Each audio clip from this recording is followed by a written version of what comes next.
So what are some crazy things that your friends over your lifetime have asked you to do for them? One of them was a gentleman lived out in the country, knew him quite well. His dog turned up missing, so he went looking for him the next day, and he found that he had got into a trap. Now that guy owned some land, and he sure didn't allow anybody to be putting traps out there where, again, his dogs would have a good chance of getting into a trap. You bet. With that in mind, though, so he got the dog out of the trap, took him to the vet. $300 in cost plus. They had to take the leg off. The dog survived, but he was beyond upset with it. He didn't have the time or the inclination, but he asked me, he said, is there any way I can get you to go down along the river there on my property and look, see if there's any more traps? Well, most people conceal their traps pretty well, I'm here to tell you. Pretty well. Now, true, though, they usually run them on trails, so all you have to do is watch on the trails. But I decided I'd take one extra step of safety, and I borrowed a metal detector. And that was a godsend for finding traps. And so I found most of a dozen traps illegally set on private property, and they didn't have the name of the owner on the trap, which they're supposed to have. So we gave it to law enforcement. Law enforcement said the guy will probably never show up to, claim them, though, and he didn't. But needless to say, that guy lost a dozen traps out of the deal. A small price to pay compared to the fines and everything else he'd have got, though, if we could have caught him. That was kind of a spooky thing, I'm here to tell you, out there trying to find traps before they found me. Because there was no other markings, and there was a lot of heavy brush, and they were very well concealed. I hunted and trapped when I was a kid. That guy was no amateur at doing it. I had a friend come over, sat on the couch, and he started crying. That's not a good thing when a man comes, sits in your house, and starts crying. He said that he had just been informed by his wife that she was divorcing him. She had found another man.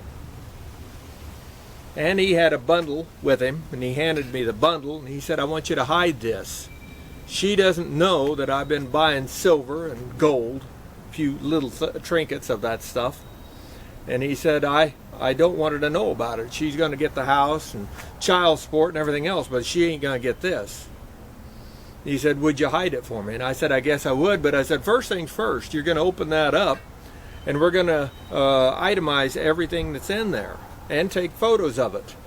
Then you're going to give me a written note, with signed written note, that says what you've done and that I'm not liable if it disappears. I'm not liable. I'll guarantee that I'll hide it for you, but if somebody would steal it, dig it up, because I'll bury it, it's not on me. He agreed, because he knew and trusted me. That's fine. And so we went out, and I buried it for him after we did all of that. And about a year and a half later, after the divorce was all finalized and everything, he came back and he said, well, I think it's safe enough to get the stuff now. So we went out, dug it up, and gave it back to him. But I've never even come close to putting $5,000 underground, except for a friend. You're looking at a castor bean. It produces some deadly poisonous plant seed, without question. Nothing to fool with as far as that goes. But that's nothing compared to, I had a friend and rancher that I worked part-time for. He couldn't get his own hired hands to mess with it, so he said, would you consider poisoning some gophers for me? I said, yeah, I guess I can do that. And so he said, what I want you to do, and he had a canister there, and he said, you'll just open up the lid, and he said, you'll scoop out a little bit of it, and you throw it in the hole. After you clean out the hole, throw it in the hole, and then put paper over it and cover dirt to hold it in there. And I said, yeah, I guess I can do that. And he said, whatever you do, don't breathe it though. And I said, why? And I said, just how potent is that stuff? And he said, it's air-activated cyanide. Air-activated cyanide. I said, dear God, I don't know if I want to mess with this. But he said, I can't get anybody else to do it.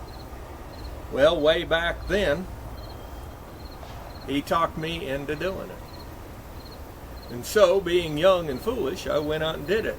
And every time you take that lid off, even though you did your best to hold your breath while you were scooping it in, you'd get ever so slightly a whiff of cyanide. And so I have just an inkling, if you will, of what those Jews, when they went in to take their showers and they dropped the cyanide tablets down, I have an inkling of what cyanide smells like. Just an inkling. Absolutely. One of the crazier things I did, and I did it for 2 days. I went across that alfalfa field doing that. Yeah. That's one of the crazier things I've done for a friend.